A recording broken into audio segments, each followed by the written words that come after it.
welcome back to A Better World. This is your host, Mitchell J. Rabin, and I'm very glad you're joining us again today.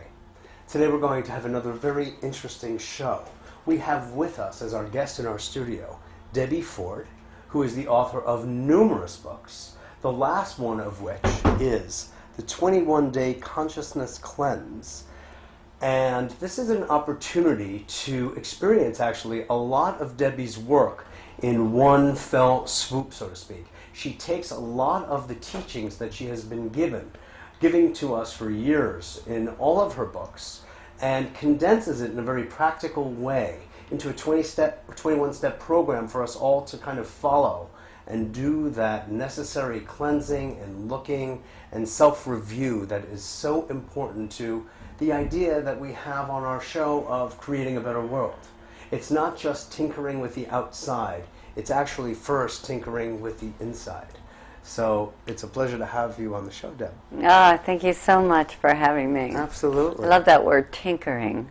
You know? Yeah, I haven't heard that in a while, but tinkering with the internal world. Tinkering, exactly. It's like, you know... a little adjustment, a little shift right, in exactly, the inner world. Exactly. These days, people use the word tweaking. Tweaking, yes. But tinkering has a little bit more of a classic edge to it. You know? Love it. Yeah. So this book is, in some ways, a condensing of so much of what you've done, and it's very opening, it's very heartfelt. Why don't you tell us a little bit about, like, what did you have in mind for all of us? Well, when I read the 21-Day Consciousness Cleanse, I was just very present to that people are trying to feed the hungry ghost inside, you know, whether it's with food or the internet or doing or TV. Everybody just keeps trying to fill that hole, that endless hole that can't be filled by something in the outer world.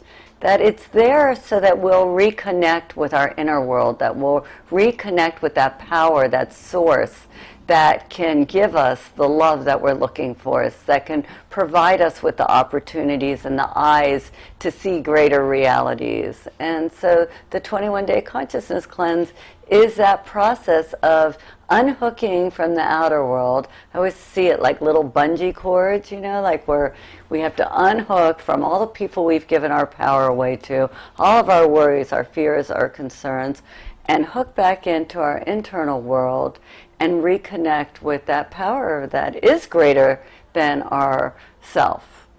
You know, yesterday, Debbie, when we were having a radio interview, one of the things that we referred to a few times was the Jewish tradition, of which we were both born into and are part on kind of a living basis in our own ways.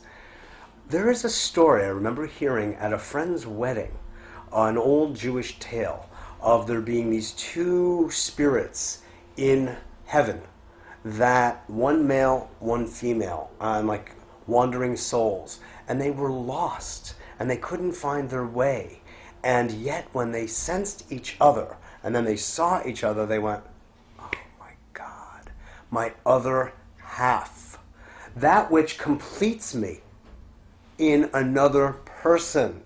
And so it's this old Jewish wisdom tale of there being someone on the outside as a, you know, the so-called soul-mate connection.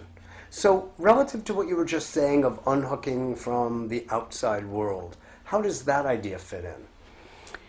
Well, I think there's a deeper soulmate. We do have external soulmates, but there's an internal soulmate. All right. That was good. I like that.